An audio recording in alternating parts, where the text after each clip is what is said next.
반갑습니다. 타임 레버리지. 시간을 들여 막대한 시기로 치환한다. 금요일입니다. 네, 활기찬 금요일 보내셨으면 좋겠고요. 오늘만 지나면 내일 주말이니까요. 기분 좋은 하루 되셨으면 좋겠습니다. 금요일도 함께 성장해 주심에 대단히 감사드립니다. 천천히 시작해 볼까요? 결국에 리플사가 일을 냈네요. 우선 여러분들에게 좀 좋은 소식으로 말씀드릴 수 있어서 굉장히 기분이 좋습니다. 결국에는 1억 2,500만 달러 정도의 벌금을 받으면서 합의를 할 수 있는 토대가 마련됐다. 이렇게 좀 볼 수가 있겠죠? 어제 새벽에 일어나자마자 리플의 가격을 보고 조금 놀라셨던 분들도 계셨을 것 같아요. 20%, 25% 정도 급등이 나오면서 800원대 중반대, 갑자기 900원대 초반까지 올라갔었던 그런 모습을 보여줬었죠. 그렇게 기사로 정리해보자면 리플 vs SEC와의 그 소송 최종 승리로서 리플에 긍정적인 영향을 미쳤다라고 볼 수가 있겠죠. 그 부분의 일환으로 리플의 CEO 이 브래드 갈링하우스 같은 경우는 리플뿐만 아니라 이 암호화폐 전체 산업에 대한 승리다 이렇게 조금 점찍고 있네요. 처음에 SEC가 리플사에게 20억 달러 정도를 요구한 거에 비해서 1억 2,500만 달러 정도니까 약 94% 정도 깎아서 벌금을 낼 수 있게 됐다. 이렇게 좀 정리드릴 수 있을 것 같네요. 너무나 좋은 소식이죠, 그쵸? 너무나 좋은 소식인데 리플의 가격이 지금 얼마죠? 868원을 좀 보여주고 있네요. 소송이 어느 정도 마무리가 됐다라고까지 볼 수가 있는 건데 왜 리플의 가격은 800원 중후반대, 900원 초반대까지밖에 못 올랐을까요? 많은 구독자 선생님들께서 오히려 이런 반응을 좀 하시더라고요. 타임님, 혹시 이제 앞으로 나올 수 있는 변수? 혹시라도 조금 더 리또속이 나올 만한 그런 가능성이 있을까요? 라고 좀 질문을 주시는 분들이 많으셨습니다. 역시나 우리 구독자 선생님들 대부분 여유 있는 스탠스로 지켜보고 계시고요. 저 또한 어차피 올해는 리플에 대해 매도 계획이 없기 때문에 크게 오르지 못했다고 한들 일희일비하지 않습니다. 조금 더 입체적으로 리플에 대한 소송 그리고 항소 가능성을 좀 보면서 제 생각을 전달드려 보도록 하겠습니다. 일단 우리가 지금 현재 조금 두려운 것은 이 항소에 대한 리스크, 정말 대법원까지 갈 수 있지 않을까라는 조금 더 리또속을 끌지 않을까라고 하는 그런 가능성을 열어두는 거잖아요. 그쵸? 항소라는 것의 정의에 대해서 다시 한번 좀 짚고 넘어갈까요? 이 1심 판결에 대해서 불복하여 상소하는 것을 말한다. 즉 쉽게 말해서 판사님 이번 판결 좀 아닌 것 같은데 다시 한번 재판해 주세요. 이렇게 요청을 하는 게 바로 항소이죠. 과연 SEC가 항소할 수 있는 가능성 혹은 리플사가 항소할 수 있는 가능성에 대해서 조금 더 입체적으로 바라볼 필요가 있을 것 같습니다. 일단은 어제 새벽에 어느 정도 그 토레스 판사가 벌금에 대해서 과징금을 매겼을 때 우리 구독자 선생님들의 반응은 5대5로 갈렸어요. 5 정도는 와 드디어 끝났다. 이제 리플 폭발할 일밖에 안 남았다 라는 분들이 계셨고 나머지 5 정도는 리플 좀 더 모았어야 되는데 벌써 끝나면 안 되는데 라고 이렇게 좀 생각하시는 분들도 계시더라고요.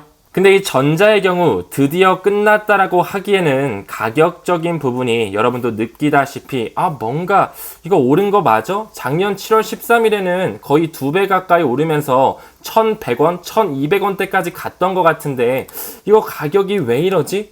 약간 리플 이거 승소한 거 맞아? 승소했는데 가격이 이 모양이라고?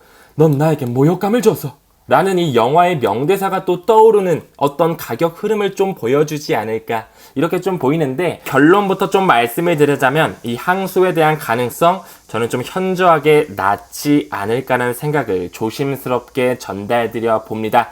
일단은 작년 7월 13일에 약식 판결이 있었어요. 그쵸? 반쪽짜리 승소, 부분 승소가 있었단 말이에요. 작년 7월 이후에 SEC가 일단 이 중간 항소를 신청했었어요. 그쵸? 근데 토레스 판사가 기각을 했던 그런 이력이 있다라는 거. 일단 우리는 이 점을 좀 긍정적으로 참고할 필요가 있을 것 같고요. 과연 SEC가 이번 1심 판결에 대해서 항소할까요? 저는 가능성이 좀 낮다라고 말씀을 드렸는데 왜 그렇게 생각하느냐? 첫 번째로 정치적인 이슈가 있을 수 있겠죠? 이제 슬슬 11월 5일 미국의 대통령 선거가 점점 다가와지고 있고 바이든 행정부 또한 그 민주당 또한 암호화폐를 받아들이는 스탠스, 태세 전환을 할 수 있는 그 시기가 다가와지고 있기 때문에 FIT21 법안이 민주당에서도 하원이 아닌 상원에서도 받아들일 수밖에 없는 타임라인이 다가와지고 있기 때문에 항소하기에는 조금 부담감이 있을 것이라고 생각을 하고요. 3년 반이 넘는 시간 동안, 약 4년이 넘는 시간 동안 소송을 끌어왔기 때문에 이제는 조금 명확성을 가져올 때가 되지 않았을까? 이렇게 좀 생각을 하고요. 그리고 또한 SEC가 과거에 제안했던 그 벌금의 금액을 한번 따져볼 필요가 있습니다. 그 에비던스 데이터를 미루어 본다면 SEC가 항소하기에는 조금 어폐가 있다라는 것으로 결론을 지을 수가 있습니다. 잠깐 볼까요? 그리고 처음에는 SEC가 리플에게 20억 달러 벌금을 부과했었어요. 그쵸? 하지만 리플사는 뭐라 그랬죠? 20억 달러가 말이 되냐? 우리는 그렇게 큰 돈 못 낸다. 우리는 1000만 달러 상한선을 제한한다. 우리는 이것밖에 돈 못 준다. 이렇게 반발을 했었단 말이죠. 그 권도영이 사기친 테라폼레스는 거의 전 세계를 걸친 암호화폐 투자자들에게 대한 사기이다 보니까, 정의의 실현이다 보니까 45억 달러 부과한 거지. 왜 우리에게도 20억 달러나 부과하냐? 벌금 이거 과도하다. 우리가 무슨 권도영을 필두로 한 테라 사태를 꾸민 것도 아닌데 왜 우리가 20억 달러나 내야 되냐? 이거는 과도하다. 우리는 1000만 달러 정도를 내겠다. 상한선을 제안했던 것이죠. 여기까지 이해하셨죠? 그러자 SEC가 올해 7월에 어떻게 나왔죠? 처음에는 20억 달러 벌금 요구했는데 리플이 거절하니까 이 금액을 1억 200만 달러로 줄이면서 야, 그러면 1억 200만 달러만 줘. 우리 이제 합의하자. 하지만 리플은 그때 또 한 번 거절을 했었어요. 그쵸? 기사 하나 더 볼까요? 올해 7월에 나왔던 기사고요. 리플과 SEC의 법적 분쟁 합의로 마무리될까라고 하면서 기사의 본문을 봤을 때 이제 정치적 변화가 슬슬 다가오다 보니까 SEC도 벌금을 내리면서까지 합의를 하고 싶었던 거예요. 그렇기 때문에 원래는 20억 달러를 요구했지만 큰 폭으로 줄어든 금액인 이 1억 200만 달러를 새롭게 합의안으로 제안하면서 우리 이제 합의하자. 리플과 SEC에 대한 소송, 그 열쇠를 리플이 가져갔다라고 말씀을 드렸잖아요. 그쵸? 그래서 저는 사실 어제 새벽에 이 아날리스타 토레스 판사가 1억 2,500만 달러 정도의 벌금을 부과한 것을 보고 이거 리플사가 거절하는 거 아니야? 이렇게 조금 겁에 질렸어요. 오히려. 왜냐하면 SEC가 맨 처음에 20억 달러 요구했다가 1억 200만 달러까지 낮췄었는데 이를 거절하면서 우리는 1000만 달러 이상은 못 준다. 이렇게 상한선을 제안했단 말이에요. 그렇기 때문에 오히려 리플사가 거절하면서 항소하는 거 아니야? 이렇게 좀 생각을 했었는데 이 리플의 CEO 스튜어트 알데로티와 리플의 CEO 브래드 갈링하우스의 스탠스를 보고는 리플사가 항소는 안 하겠구나. 그들이 어떻게 말하고 있죠?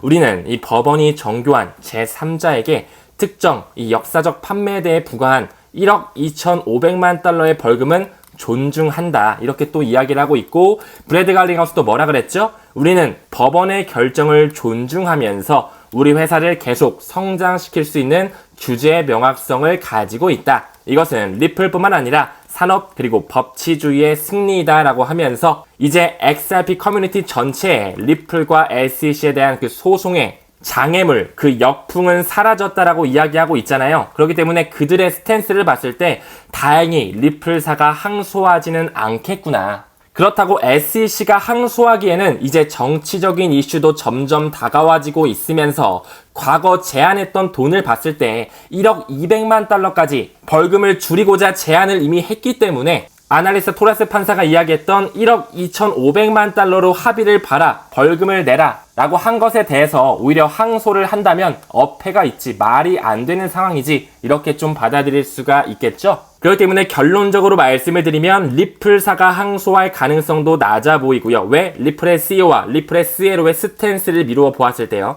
그리고 SEC가 항소할 확률도 좀 낮아 보인다. 왜? 이제 미국의 대선 또한 다가와지고 있으면서 바이든 행정부의 움직임, 그 해리스를 통한 암호화폐를 받아들이는 스탠스를 보여줘야 되고요. 한 번 더 나아가서 과거 그들이 20억 달러에서 1억 200만 달러까지 합의를 제안했었기 때문에 1억 2,500만 달러의 합의금은 오히려 SEC에게는 받아들일 수 있는 벌금 가이드라인이다라고 볼 수가 있겠죠? 그렇기 때문에 우리는 이제 리플사가 공식적으로 네, 이제 이 벌금 내고 저희 합의하겠습니다. 마무리하시죠. 이 공식적인 입장을 기다리는 날만 남았습니다. 이제 구름은 거쳐졌고요. 총알이 위로 쏴지기 전에 총알 장전까지 완료했고요. 방아쇠를 잡아당길 그 전 시퀀스까지 거의 다 왔다라는 거. 우리는 이 장전 완료된 시점까지 왔고 그냥 스테이, 수량에 집중해 주시면 된다라는 말씀을 강력하게 드리고 싶습니다. 이제 거의 다 왔다라는 것이겠죠? 제가 항상 리플 XRP를 내년 2025년 게다가 연말까지는 반드시 가져가자라고 말씀을 드렸습니다. 올해 안에 규제에 대한 명확성이 올 것이고요. 내년 3월 10일 리플을 탑재하고 있는 ISO 2001을 페드에서 받아들인다는 것, 그리고 내년 11월 22일 리플을 탑재한 ISO 2001을 스위프트 전 세계의 송금망에서 받아들이기 때문에 반드시 내년 말까지는 가져가자라고 말씀을 드렸습니다. 가격이 너무 오르지 않아서 힘이 빠지기보다는 오히려 우리에게 마지막으로 모을 수 있는 기회를 제공해주고 있다라고 받아들이시면서 천천히 수량을 모아가시길 바라겠습니다. 방금 언급드린 것처럼 폭발할 수 있는 모든 준비는 끝났습니다. 이제 그 메인 포인트 키는 리플사가 완벽하게 쥐고 있기 때문에 리플사가 결정할 일이다. 리플사 뒤에는 나스닥 그리고 마스터카드의 그 빅4 자산 운용사들이 쩐주의 역할을 하고 있기 때문에 그들의 시나리오에 맞게 미국의 대선 전에 폭발, 올릴 수 있는 시기가 반드시 도래하게 될 것입니다. 가격 때문에 너무 힘 빠져 하시지 마시고요. 어느 날 다시 한번 새벽에 일어났는데 출근 준비하려고 일어났는데 폭발을 한다? 아, 그들이 세운 타임라인이 오늘이었구나. 기쁨을 만끽하시면 되겠죠? 우리가 함께 박수치면서 축하할 날이 얼마 안 남았다라는 것입니다. 역시나 리플사는 이 시기에도 불구하고 계속적으로 파트너십을 발표하면서 뿌리를 확장하고 있습니다. 이는 리플의 공식 보도자료 2024년 8월 7일로서 나오고 있으면서 이 중동에서 블록체인 기술 도입 가속화를 위해서 이 아랍에미레이트의 DIFC 혁신 허브와의 파트너십을 발표하고 있네요. 이미 우리는 알고 있죠? 이 아랍에미레이트의 최대 도시인 두바이에서 공식 가상자산 승인을 받았다라는 거. 이미 이 DIFC라고 하는 두바이 인터내셔널 파이낸셜 센터에서 리플을 인정하고 승인하면서 점점 규제에 대한 명확성을 기다리고 있었다. 이제 슬슬 소송에 대한 마무리가 완벽하게 구현될 날이 다가오고 있습니다. 작년 11월에 이미 이 두바이에서는 리플을 승인했다 이거예요. 다른 지역의 채택 속도를 높이기 위해서 천천히 그물망을 확장하고 있었다. 그들이 받아들이는 코인, 비트코인, 이더리움, 라이트코인에 더해 XRP까지 총 4개가 됐다라는 거. 이제 슬슬 월가에서 만든 그 EDX 마켓에서도 지금 현재 비트, 이더, 라이트코인 3개만 있죠?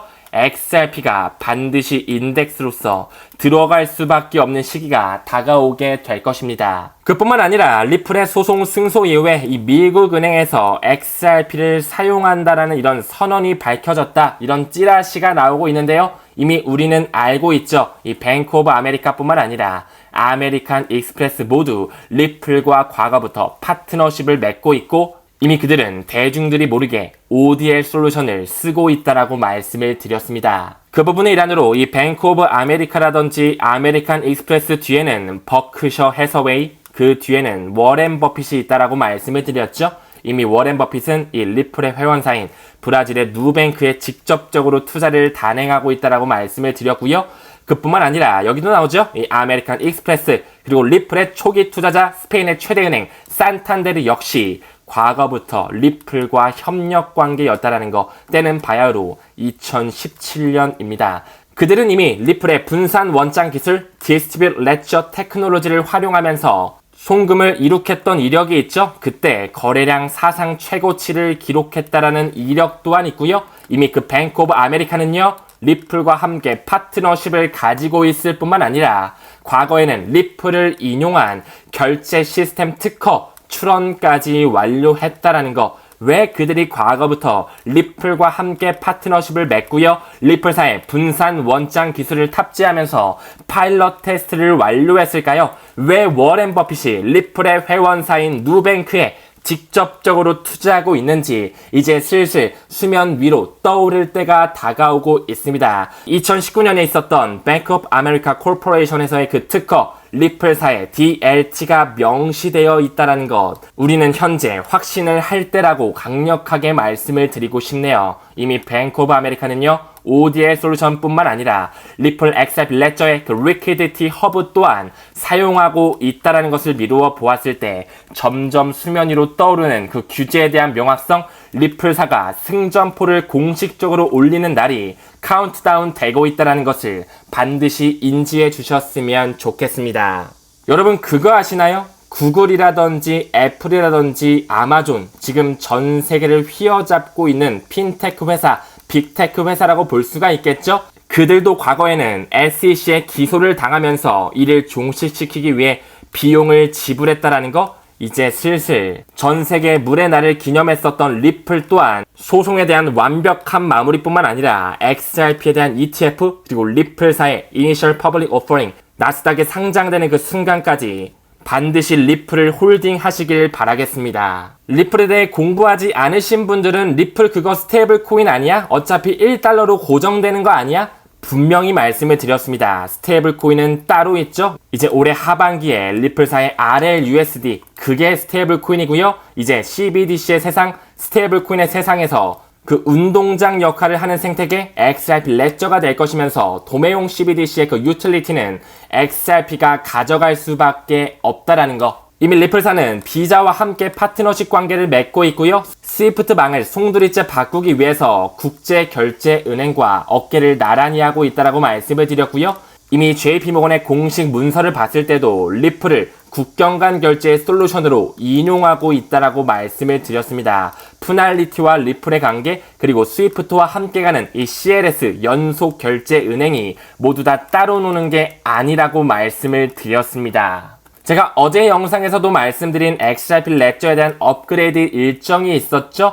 8월 19일을 또 한 번 우리가 기다리면서 어떤 호재와 맞물릴지, 혹은 리플과 SEC에 대한 소송 완전한 마무리가 될 수 있지 않을까? 이렇게 좀 하나의 타임라인으로 잡아보면서 천천히 8월, 9월 3분기 기다려주시고요. 조금 더 끈다라고 했을 때 미국 대선 전까진 끝내겠지. 어차피 올해는 우리가 팔 생각이 없기 때문에 내년 3월 10일 페드에서 받아들인다. 내년 11월 22일 스위프트에서 완전한 그 메시징 표준의 공존을 준비하고 있다라는 것에 포커스를 맞춰주시면서 8월 19일에 한 번 더 XRP 레저 생태계를 업그레이드 하는구나. 이 테스트넷을 리셋한다라고 발표하고 있구나. 15분 정도는 또 업그레이드 미세 조정이 있을 수 있겠구나. 그러면서 안정성을 조금 더 불어일으키겠죠?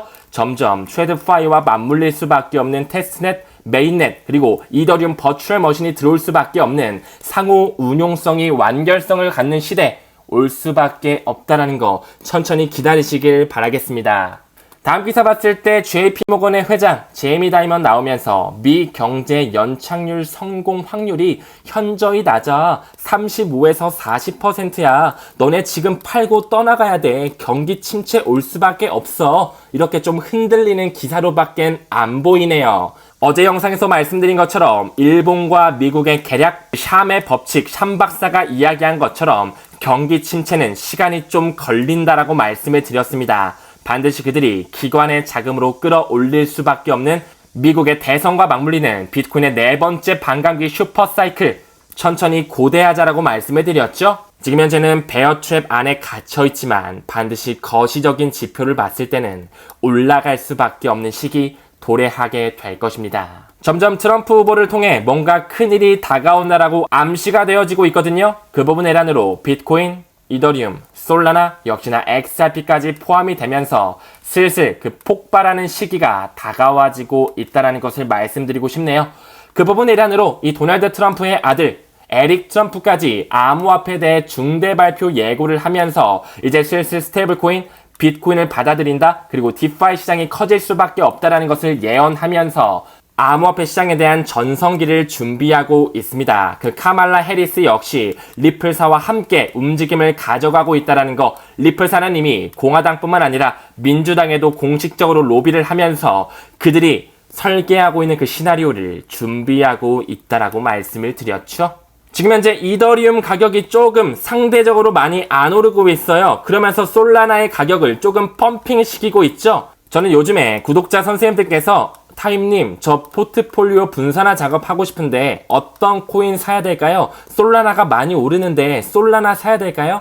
아니요. 저는 오히려 이더리움 쪽에 현재 저평가되어 있고 세력들이 적극적으로 모아가고 있는 이더리움 쪽에 조금 더 힘을 싣고 있습니다.